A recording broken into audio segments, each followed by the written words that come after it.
Welcome to Behind the Purple Door. Today I'm going to give you a review of this beautiful cardigan that I've knit 2 months ago.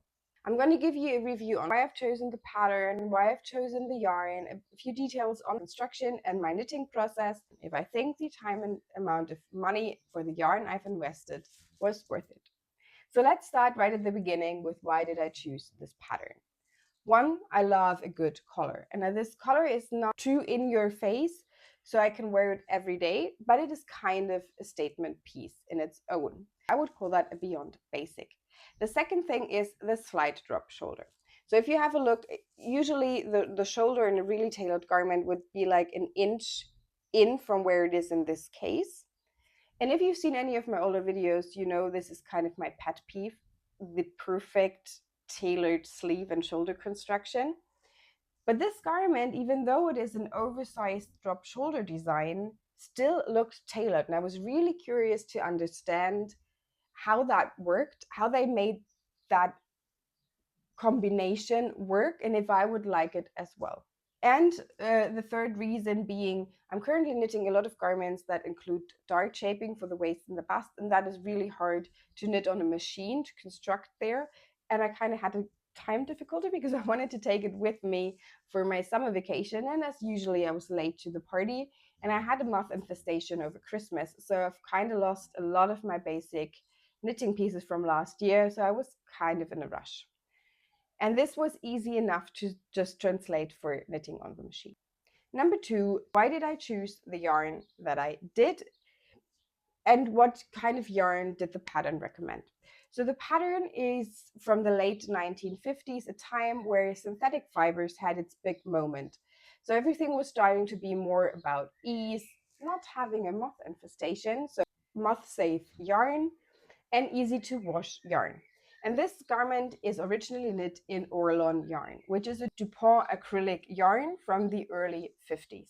And it's not really comparable to the acrylic yarns we have today in the way it was designed specifically to mimic the woolly optic of a yarn, but being synthetic and easy to care for. I obviously couldn't A, get my hands on that kind of yarn, and B, I do not like knitting with acrylic yarn. Even though I see the advantages of being able to wash it and everything, I don't really need to wash my garments that often, and I just don't like the way it feels on my skin. I do love the breathability of natural fibers, and I wanted to be able to wear this in summer, so I wanted a summer yarn. So the yarn I've chosen is a 90% cotton, 10% silk from Woolly Yarns. Why this yarn? Well, I could have chosen a 100% cotton yarn, but the silk kind of gives it this beautiful sheen that makes it look even more like a precious, expensive garment, and I kind of like that look without taking away from the stability and durability of a cotton. I've also knit a cotton silk sweater at the beginning of the year that was more silk than cotton. And while I love the overall look of the garment, I can't really wear it all the time because it's not as stable in the construction. I had 2 holes in it already, and it's kind of tearing and snagging more. And I wanted this to be a workhorse cardigan that I'm able to wear from the beginning of spring kind of into autumn to fit into my capsule wardrobe. So this is the yarn choice. And the color, I know it's not really, if I'm saying I want a workhorse cardigan, it doesn't really sound like a basic stable piece color. But in my personal opinion, you know, your basic pieces in your wardrobe, they don't have to be beige or cream or black. They can be whatever fits with your color palette. And in my case, this fits with so many outfits. So I would definitely call this a wardrobe staple because it just fits perfectly with the color palette that I currently have. We've chosen the pattern because of the way it's constructed, the shoulder design and the color, and we've made the yarn choice to make it fit into our capsule wardrobe. But what of the overall process of knitting the pattern? So the way the pattern is constructed is fairly simple. As you might have seen in other videos, I'm currently knitting a lot of cardigans that include bust and waist darts, and that is kind of difficult to knit on the machine. And so I needed something that was simpler in the construction, but still giving me this tailored 1950s look. This cardigan is constructed with the ribbing detail, and then we have increases only on the side seams, and that was fairly easy to translate to the machine. Change about the pattern though is the original pattern is not a true cardigan. The kind of a sweater that looks cardigan. And I wanted to have a true cardigan. But that is a really easy adjustment because I simply took the numbers for the front and put them in half. So the way you work it, the back is pretty straightforward, and in the front you're knitting the ribbing, and then you're casting on the stitches for the button band. And I do not like knitting my button bands at the same time as I knit the body of the cardigan, because I usually need a different needle for the smaller gauge of a button band, and then I use a DPN, but that tends to fall off and I have to pick up the stitches again. And I just prefer seaming in the button band as a whole instead of doing this whole different construction at the same time. So you knit the front to the pattern, and then you get to the collar and you're casting off stitches at the front, and then you knit the collar as a separate piece. If you want more details on the numbers, how to adjust this pattern for your size, because it comes in 3 sizes only, or if you do not fit into one size, there's a knit along actually over in the channel. I show you all the details on how to choose your size, how to adjust it, and if you have any questions, I'm still here to monitor the comments. So I will link that up there and in the description box down below for you. Collar on the machine, and I wanted to knit the really collar piece also on the machine, but that didn't work out, so I knit that by hand. And as you can see here, I do not listen to my own advice apparently, because I tell you in the video to remember to mirror the collar pieces, or otherwise it's not going to look as neat. And what did I do?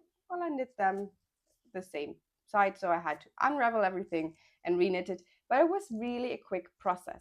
So the collar, even though it's a really tiny stitch gauge, was really quick to knit, and then I just seamed it together. And I usually seam my garments in by hand, but this is a really tiny gauge and I just did not want to do that. So I did that on my sewing machine. I just usually recommend not doing the machine hack for the ribbing, because you're just not gonna get this as neat as doing it by hand.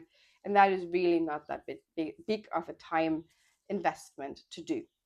Other than that, I knit everything straight to the pattern.